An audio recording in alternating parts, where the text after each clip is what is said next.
So first news is World Consumer Rights Day. World Consumer Rights Day was annually observed on which date? 15th March. It highlights the importance of consumer rights and protection. And this day was commemorated when, in 1983, President John F. Kennedy gave an address in the US Congress in which he formally recognized the consumer rights. What is the theme for 2025? A just transition to sustainable lifestyles. It emphasizes the need for sustainable and healthy lifestyle choices to be accessible and affordable for all. So please remember the theme, a just transition to sustainable lifestyles. Now, Consumer Protection Act 2019, ये हमारे पास law है India में जो consumer protection के लिए बनाया गया है. पहले हमारे पास जो लॉ था वो 1986 का था, बट बाद में इसको चेंज करके रिप्लेस करके जो हमारे पास 2019 का एक्ट आया. एंड बेसिकली 2019 के एक्ट ने it addresses the challenges posed by globalization, technological advancements and e-commerce. क्योंकि ई-कॉमर्स से हम काफ़ी ऑनलाइन चीज़ें खरीदते हैं, तो वहाँ पर हमारे कंज्यूमर राइट्स, वहाँ पर उनको भी प्रोटेक्शन देने के लिए काफ़ी नई प्रोविजंस इसके अंदर इनकॉर्पोरेट की गई थी. कंज्यूमर प्रोटेक्शन के लिए हमारे पास 3 टियर सिस्टम है इंडिया के अंदर. अगर आपको कंप्लेंट फाइल करनी है तो आप डिस्ट्रिक्ट लेवल के ऊपर डिस्ट्रिक्ट कंज्यूमर रिड्रेसल फॉरम है हमारे पास, स्टेट लेवल कंज्यूमर कमीशन है हमारे पास और सेंट्रल कंज्यूमर कमीशन है. आप यहाँ पर कंप्लेंट फाइल कर सकते हैं. हाँ जी, थीम है a just transition to sustainable lifestyle. Then next is timely resolution. ये लॉ जो है इसके अंदर टाइम स्टिपुलेटेड है that the complaint shall be resolved within 3 months और 5 months if the product testing is required. अगर product की testing required है फिर 5 months, otherwise the mandate is 3 months.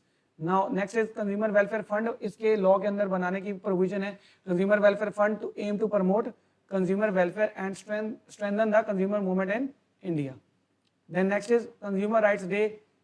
ये तो हमारा हो गया. World Consumer Rights Day annual observance on March 15. ये हमने कर लिया. Historical significance theme ये दोबारा शायद बन गई. Consumer Protection Act ये भी हमने कर लिया. Then Consumer Welfare Fund की बात है. Promotion of consumer welfare aims to promote the consumer welfare and strengthen the consumer movement. Fund allocations to the states and UTs to establish or enhance consumer welfare corpus. क्या हो गया? Then strengthening the consumer grievance redressal. India में क्या क्या चीजें हैं जी consumer redressal के लिए? देखो जी, ई दाखिल एंड ई जागृति. ई दाखिल portal launched in September 2020. It revolutionized the consumer grievance redressal process by enabling consumers to file complaints online. Online complaint file हो सकती है ई दाखिल एंड ई जागृति.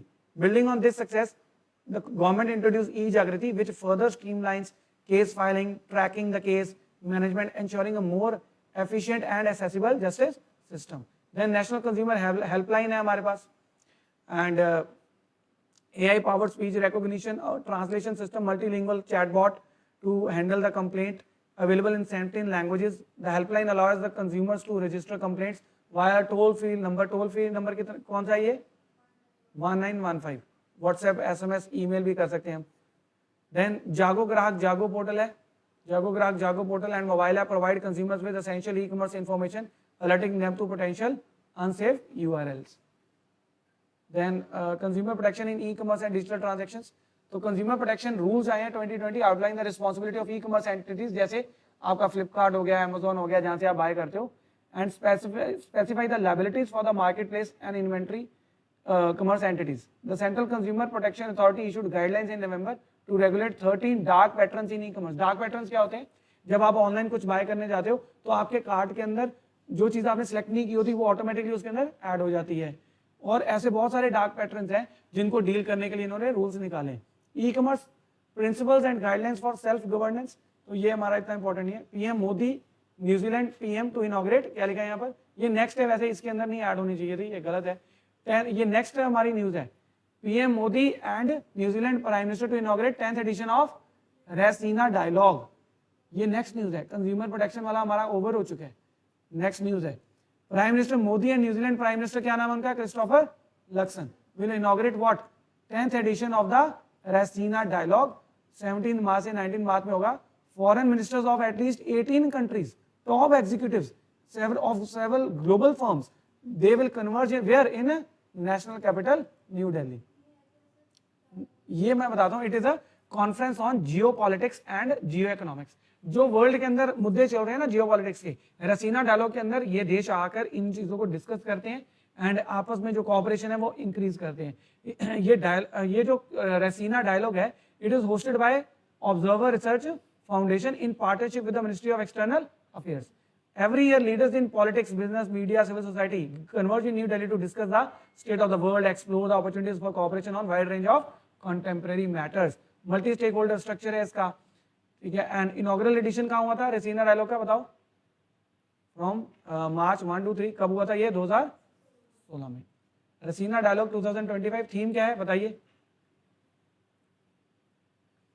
ये वैसे पुरानी फोटो है, ये वाली नहीं होनी चाहिए। 2025 थीम क्या है? 2025 की एडिशन क्या है इसकी थीम बताओ? Kaal Chakra, people, peace and planet. Taiwan delegation in a first a delegation including a senior security official from Taiwan is expected to participate in the delegation. पहली बार ताइवान से आके इसमें पार्टिसिपेशन हो रही है। Global participation, रसीना dialogue also witnessed participation from representative from several countries including former heads of the state, heads of the government, captains। तो ये normal सी चीज है, इसमें हमें ये याद नहीं रखना। ये नया है, हमारी नई न्यूज है। क्या है? PM launches PM Yuva 3.0। 3.0 ये क्या है? ये किस मिनिस्ट्री का इनिशिएटिव है? Education Ministry has launched a new program. PM Yuva 3.0 aims to mentor what young, ये याद रखना, authors के लिए है। किसके लिए? जो young people हैं in the age of I think in the age of, यहाँ पर लिखा होगा,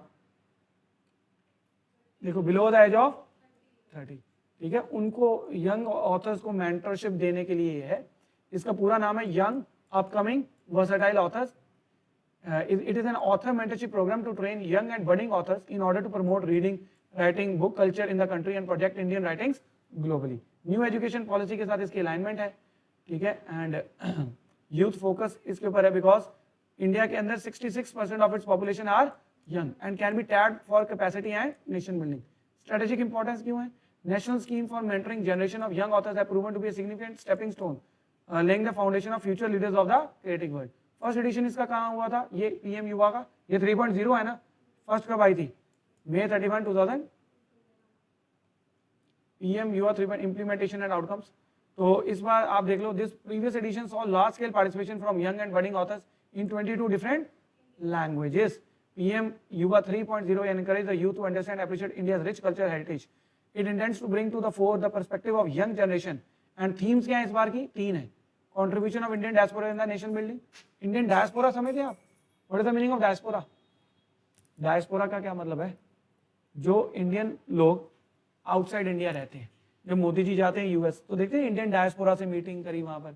तो जो प्रवासी भारतीय होते हैं ना, उनको हम क्या बोलते हैं? Indian diaspora. प्रवासी भारतीय जो प्रवास करके वहां गए काम के सिलसिले में या माइग्रेट करके गए, और उनको हम बोलते हैं इंडियन डायस्पोरा। तो इस बार की थीम क्या है? Contribution of Indian diaspora in the nation building, Indian knowledge system and makers of the modern India. Total of 50 authors will be selected through an all India contest conducted and all this. Then expected outcomes, ये हम नहीं पढ़ेंगे expected outcomes. Then next is India Bangladesh conducted which naval exercise? Bongo Sagar. Bongo Sagar.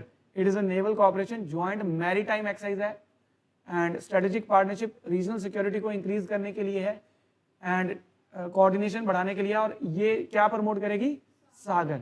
सागर का full form क्या है? Security and growth for all in the region. Indian Ocean देखोगे ना, Indian ocean के अंदर इंडिया कह रहा है कि इंडिया का सागर इनिशिएटिव है। इंडिया कहता है कि सिक्योरिटी फॉर ऑल। सिक्योरिटी मतलब इंडियन नेवी जो है वहां पर पेट्रोलिंग करेगी, पायरेसी को कंट्रोल करेगी, दूसरे देशों को भी हेल्प करेगी। अगर कोई डिजास्टर आ गया तो Indian army will be the first responder. सबसे पहले जाके वहां पर कौन रिस्पॉन्ड करेगी? Indian army. तो ये सागर इनिशिएटिव। अब एक नया इनिशिएटिव भी आ गया, कल परसों ही आया है। मॉरिशस के साथ अभी हमने वो साइन करी ना, वहां महासागर इनिशिएटिव है। कौन सा है वो? इसी का वो आगे फर्दर जो है इसका न्यू फॉर्म है सागर इनिशिएटिव का। सागर इनिशिएटिव क्या है बताइए? Security and growth for all in the, ठीक है, इंडियन ओशियन के पास। Indian Bangladesh naval exercise Bongo Sagar. Then it is a coordinated patrolling the Bay of Bengal that provided opportunity for both the navies to develop closer links. तो इसमें ज़्यादा नहीं हमें देखना। First edition was held in 2019. It aimed at developing interoperability between the two armies. Interoperability समझते हैं आप? दोनों आर्मीज आपस में ऑपरेट करेंगी तो इंटरऑपरेबिलिटी बढ़ेगी उनकी। कल को अगर उनको कोई ज्वाइंट कोई वो करना पड़ गया ऑपरेशन, तो आपस में कोऑर्डिनेशन अच्छी रहेगी ना उनकी। बोलो यस और नो? फर्स्ट टाइम अगर वो आपस में कोई ज्वाइंट ऑपरेशन करेंगे तो कोऑर्डिनेशन नहीं बैठ पाएगी। Then Bongo Sagar 2025 saw the participation of Indian Navy ship, क्या नाम है उसका? रणवीर। एंड बांग्लादेश जो ये है नेवी शिप कौन सी है ये? अबू उबैदा। देन उसके स्ट्रेटेजिक सिग्निफिकेंस ये इतनी हमारे लिए नहीं है। बायलेटरल बेनिफिट्स हैं, दोनों पार्टीज की कोऑर्डिनेशन बढ़ेगी। दोनों अदर बायलेटरल एक्सरसाइज कौन सी होती है हमारी बांग्लादेश के साथ, बताओ जरा? Exercise Sampriti, it is an annual joint military, ये नेवी नहीं है, कौन सी है? मिलिट्री, आर्मी की। Is that fine? इसका पीडीएफ मैं भेज दूंगा। देन सागर इनिशिएटिव के बारे में बात कर लेते हैं। जो सागर इनिशिएटिव है, it is security and growth for all in the region. It is a strategic framework introduced by India to promote maritime cooperation. Maritime मतलब समुद्र, आपस में कंट्री मैरीटाइम कोऑपरेशन बढ़ाएंगी, security, economic development in the Indian ocean region. Sagar initiative कब launch किया गया था? 2015 during his visit to the, और अब मोदी जी दोबारा मॉरिशस गए हैं और अब कल परसों की न्यूज है, मोदी जी ने महासागर इनिशिएटिव लॉन्च किया है। तो ये जब सागर इनिशिएटिव लॉन्च किया था तब भी मॉरिशस गए थे 2015 में। एंड ये इनिशिएटिव रिफ्लेक्ट करता है India vision of fostering regional stability, sustainability, prosperity through collaborative. सारे देश आपस में मिलकर कोलैबोरेटरी एफर्ट्स करेंगे। एंड रीजनल स्टेबिलिटी मतलब ऐसा नहीं कि एक देश दूसरे के ऊपर बेसिकली उसकी जगह के ऊपर कब्जा कर रहा है, कुछ नहीं, ऐसा नहीं करना है। मैरिटाइम सिक्योरिटी ऑब्जेक्टिव्स, बेसिकली इसके क्या ऑब्जेक्टिव है बताओ जरा? इलीगल ट्रैफिकिंग को रोकना, टेररिज्म को रोकना, पायरेसी को रोकना, ट्रांसनेशनल क्राइम्स को रोकना। सस्टेनेबल डेवलपमेंट गोल्स भी हैं बेसिकली, जैसे कि ओवर फिशिंग नहीं करनी है, फिशरिंग रिसोर्सेज, मैरीन रिसोर्सेज को क्या करना है? प्रोटेक्ट करना है। इसका भी ये एम भी है। ग्रोथ इनिशिएटिव भी है। अगर सिक्योरिटी होगी इंडियन ओशन रीजन में तो ट्रेड एंड कनेक्टिविटी इंप्रूव हो जाएगी। बोलो यस और नो? हो जाएगी। डिजास्टर अगर आ गया तो बताओ, सुनामी, साइक्लोन, तो आपस में ये कोलैबोरेट कर सकते हैं ये सारे सागर इनिशिएटिव के अंदर। इंडियाज इंप्लीमेंटेशन एक्शंस, तो ये ठीक है इसमें हम। देन नेक्स्ट न्यूज क्या है हमारे पास? Rooftop installation under PM Surya Ghar Muft Bijli योजना क्रॉस 1 मिलियन मार्क। मुफ्त बिजली योजना बस खत्म होने वाला है, जस्ट वेट फॉर 2-3 मिनट्स। मुफ्त बिजली योजना ये ना सेंट्रल गवर्नमेंट की स्कीम है। इसमें 1 मिलियन लोगों के घरों के ऊपर ये लगा दिए गए solar panels. Over 1 million households have been solarised under the PM Surya Ghar Muft Bijli Yojana. Union ministry of new and renewable energy Pralhad Joshi said target households. This scheme is the world's largest domestic rooftop solar initiative. It will transform India's energy landscape. Its vision is to supply solar power to 1 crore household by March। तो अभी तो 10 लाख लोगों में आए हैं। अभी इसका हमारा विजन क्या है? कितने करोड़? 1 करोड़ तक लेके जाना है। ठीक है, 10 लाख लोगों के घरों में लग गई है। और ये देखो, ये लॉन्च कब की गई थी स्कीम, बताओ जरा? 2000। ऑब्जेक्ट क्या है? Light up 1 crore household by installing rooftop solar equipment, providing up to क्या लिखा है यहाँ पर? 300 यूनिट्स ऑफ। देखो जो केजरीवाल जी हैं, केजरीवाल जी कहते हैं कि हम कितने 300 यूनिट पर महीना और 2 महीने के 600 यूनिट फ्री देंगे। बट वो सस्टेनेबल नहीं है। सस्टेनेबल क्यों? क्योंकि उसका ultimately the payment has to be made by the government. ये जो सेंट्रल गवर्नमेंट की स्कीम है, इट इज सस्टेनेबल बिकॉज इसमें गवर्नमेंट जो है रूफटॉप के ऊपर क्या लगाएगी? Solar panels. वहां से जो बिजली पैदा होगी वो रिन्यूएबल होगी, पहली बात ग्रीन एनर्जी। एंड वहां पर जो ऑटोमेटिक एनर्जी पैदा हो रही है उससे 300 यूनिट फ्री किसको मिलेंगे? जिस घर के ऊपर वो लगा है। और उसके ऊपर अगर वो बिजली यूज करता है उसका बिल उसको देना पड़ेगा। अब बात आती है कि रूफटॉप के ऊपर वो सोलर यूनिट्स लगाए, वो तो बहुत महंगे होते हैं, तो क्या सरकार फ्री में लगा के देगी? आंसर इज नो, फ्री में नहीं लगा के देगी। फिर आप बोलोगे ये स्कीम कैसी हुई? अब खुद के पैसों से लगाना है तो भाई इसके ऊपर आपको सब्सिडी मिलेगी, लोन मिलेगा कम इंटरेस्ट रेट के ऊपर। तो लोन लेकर आप लगवा लीजिए। लगवाने के बाद कम इंटरेस्ट रेट पे लोन है, 300 यूनिट फ्री भी तो मिल रहे हैं आपको। वो पैसे आपके जो बिजली में पे करने में जाते वो बच गए, एंड उसी से आप अपना क्या उतार सकते हैं? लोन। और उसके बाद जब लोन उतर गया आपका 1-2 साल में, फिर हर महीने आपको 300 यूनिट मिल तो रहे हैं। बोलो यस और नो? तो देखो, ambitious scheme, it empowers the household to harness solar energy by offering a substantial subsidy of 40% of cost of installing solar panels on the rooftop. 4 point ये हमारे काम करनी है। देन कोलेटरल फ्री लोन्स देंगे up to कितना? 2 lakh. At the rate of 6.7% interest. अभी तक काफी लोगों ने लोन ले लिया है। यहाँ पर बेनिफिट्स क्या है, यहाँ पर सब्सिडी जल्दी मिल जाती है, जीरो इलेक्ट्रिसिटी बिल आते हैं लोगों के, आते हैं यहाँ पर। एनवायरमेंटल इम्पैक्ट अच्छा होगा, बोलोगे यस और नो। और देखो ये 100 ट्रीज प्लांट करने के बराबर है। अगर कोई ये सोलर इंस्टॉलेशन लगवाता है, जैसे 100 ट्रीज आपने इंस्टॉल लगाए उसके जैसे है ये। बेनिफिट तो आपको पता चली गया कि बिजली का बिल जीरो आएगा, क्लीन एनर्जी मिलेगी आपको, ठीक है। देन एलिजिबिलिटी क्राइटेरिया क्या है, कौन कौन लगवा सकता है। पहली बात वो क्या होना चाहिए, Indian the house hold must own a house with a roof, sustainable, मतलब पक्की, ऊपर छत पक्की होनी चाहिए।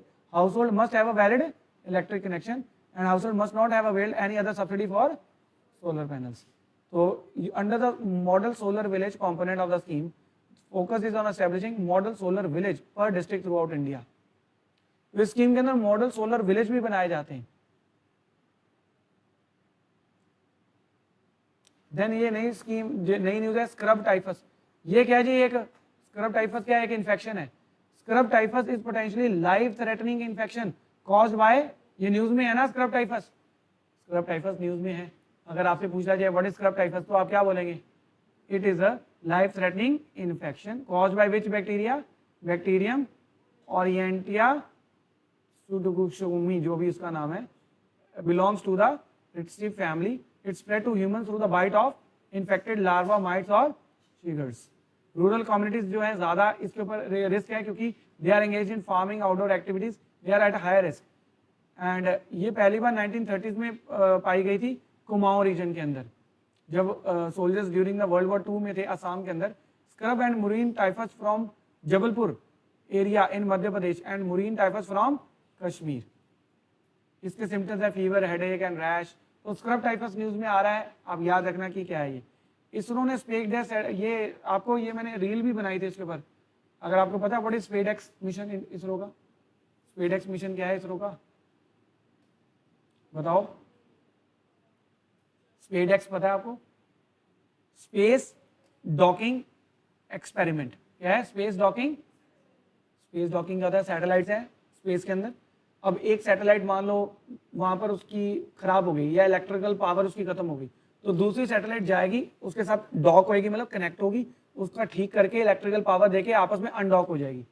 तो ये बड़ी इंपॉर्टेंट टेक्नोलॉजी है, सिर्फ 3 देशों के पास थी, India is the 4th nation. अब इसका यूज क्या होगा, यूज ये होगा कि कल को कोई सैटेलाइट खराब हो गई, दूसरी सैटेलाइट जाके उसको क्या कर सकती है, वहां पर हमें भारतीय अंतरिक्ष स्टेशन बनाना है, जैसे इंटरनेशनल स्पेस स्टेशन है, वैसे हमें क्या बनाना है स्पेस में, भारतीय। तो भारतीय अंतरिक्ष स्टेशन एक बार में थोड़ी भेज दोगे ऊपर रॉकेट पे, एक एक कंपोनेंट जाएगा। पहले उसका रिजाइडिंग कंपोनेंट जाएगा जहां पर वो रहेंगे एस्ट्रोनॉट्स, फिर अलग अलग कंपोनेंट जाएंगे, वो कंपोनेंट्स भेजेंगे इंडिविजुअल, फिर आपस में वो कनेक्ट कैसे होंगे, डॉकिंग टेक्नोलॉजी चाहिए या नहीं चाहिए, वहां बंदा जाके थोड़ी कनेक्ट करेगा जाकर, आपस में डॉकिंग टेक्नोलॉजी होगी तो वो आपस में जुड़ जाएंगे। तो यहाँ पर लिखा हुआ है ISRO has said that it accomplish undocking of SpaceX satellites. 2 satellites भेजी गई थी इसके अंदर, एंड उन्होंने बोला हमने अनडॉकिंग कर ली है। पहले डॉकिंग की थी, अब क्या करी उन्होंने, अब अलग अलग कर दिया उन्होंने। It will pave the way for mission. कौन से मिशन में हेल्पफुल रहेगी ये टेक्नोलॉजी, चंद्रयान 4 में भी कामयाब रहेगी, गगनयान में भी कामयाब रहेगी। देखो ये मिशन दिसंबर 30, 2024 में लॉन्च किया गया था। 2 सैटेलाइट, उसका नाम था, एक का नाम एंड एक का नाम टारगेट को जाके चेजर ने जाके क्या कर लिया, कनेक्ट किया, ठीक है। एंड यहाँ पर लिखा है 16 जनवरी को इन्होंने डॉकिंग करी थी and India became the 4th country after US, Russia and undocking जो है अब इन्होंने कर ली है। एंड फ्यूचर प्लान्स जो भी हैं ये इसमें हमने देख लिया। देन पीएम मोदी विजिट्स, कहां पर विजिट किया मोदी जी ने, Ganga Talab in Mauritius. Modi ji visited sacred Ganga Talab in Mauritius. Ganga तालाब में जाके उन्होंने त्रिवेणी संगम जो ये हुआ था ना अभी महाकुंभ, वहां से पानी लेकर गंगा तालाब में डाला है। तो आपसे पूछा जाए मोदी जी मॉरिशस गए थे, वहां पर कहाँ, किस जगह पर जाके उन्होंने ये जो है त्रिवेणी संगम का होली वाटर जो है इमर्स किया है, तो आप बोलेंगे गंगा, ठीक है। The holy water of Mahakumbh Mela Ganga Talao signifies not only cultural unity between the 2 nations but also to preserve the rich tradition, क्योंकि मॉरिशस में भी काफी जो पॉपुलेशन है, और गंगा तालाब जो है ना मॉरिशस के अंदर एक क्या है, एक major pilgrimage site for Hindus. और ये गंगा तालाब कहाँ पर है, ग्रैंड बासिन, ठीक है। ये मोस्ट सेक्रेड साइट मॉरिशस में मानी जाती है एंड काफी फेस्टिवल्स यहाँ पर जाके हिंदूज मनाते हैं। तो मॉरिशस में काफी पॉपुलेशन हिंदू पॉपुलेशन है वहां पर। अभी tomorrow I will tell you, उसके ऊपर I have a different slide कि कितनी पॉपुलेशन रहती है। Is that fine? बोलो यस और नो।